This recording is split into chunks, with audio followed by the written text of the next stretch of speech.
Entre la Q3 et la Q5, voici la Q2 de chez Audi, ici dans une teinte vert pomme métallisée qui frappe les regards au premier coup d'œil. Chez Audi, c'est vrai qu'on n'est pas vraiment habitué à cette audace au niveau coloris. 5 nouvelles teintes garnissent en fait la palette de couleurs dans la nouvelle Q2. Les garnitures des montants C sont peintes dans la couleur de la carrosserie, en tout cas dans notre version S-Line.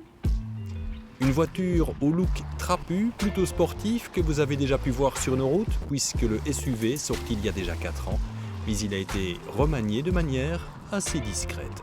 Extérieurement, le polygone qui a inspiré les designers a été conservé, puis on notera aussi ces fines fentes horizontales entre le capot et la calandre, référence à la mythique Audi Quattro. La calandre plus basse a été redessinée, elle est surplombée de larges entrées d'air ici, qui confère à cette Q2 plus de dynamisme encore. À l'arrière, le pare-choc est doté d'un diffuseur avec de larges polygones, mais ce n'est qu'esthétique, N'y voyez aucune forme de puissance au niveau de la conduite.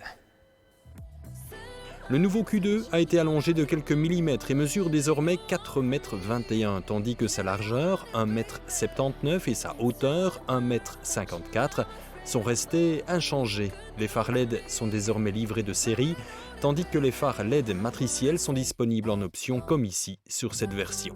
À l'intérieur, 4 personnes peuvent toujours prendre place et c'est pas mal pour une voiture aussi compacte.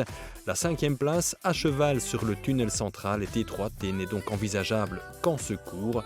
Les ouïes d'aération et le sélecteur de boîte automatique présentent aussi un nouveau look. À l'intérieur, un tout nouvel éclairage d'ambiance également sur la planche de bord et aux extrémités de la console centrale. Ben oui, dans les voitures modernes aujourd'hui, il y a un maître mot, c'est personnalisation. Sinon, on retiendra que le matériau en microfibre Dynamica remplace, et c'est inédit dans la gamme, l'Alcantara. À part ça, toujours pas d'écran tactile, on est toujours obligé de passer par ce bouton poussoir rotatif, quand même étonnant.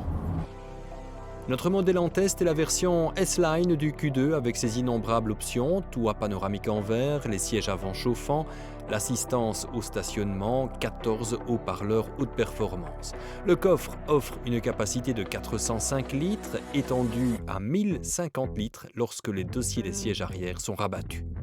En attendant d'autres moteurs TDI et TFSI, la Marco 4 anneaux dévoile 5 moteurs, 3 TFSI et 2 TDI, dont le moteur 1,5 litre TFSI qui produit 150 chevaux, un couple de 250 Nm avec, comme ici, la boîte automatique S-Tronic à 7 rapports disponible en option.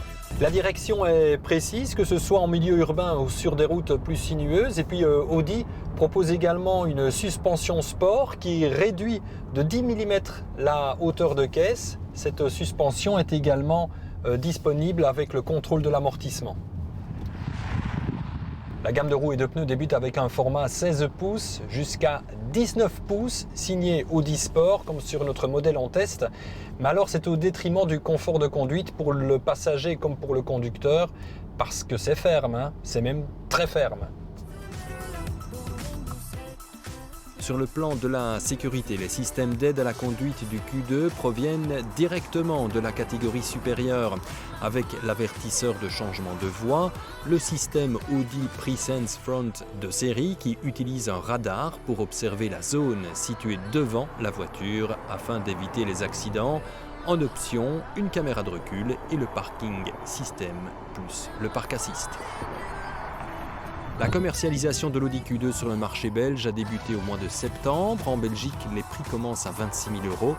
Mais c'est vraiment le prix de base, puisque notre modèle d'essai full option atteint les 55 000 €, pas donné de rouler en SUV compact. En Belgique, Audi écoule quelques 3500 Q2 chaque année.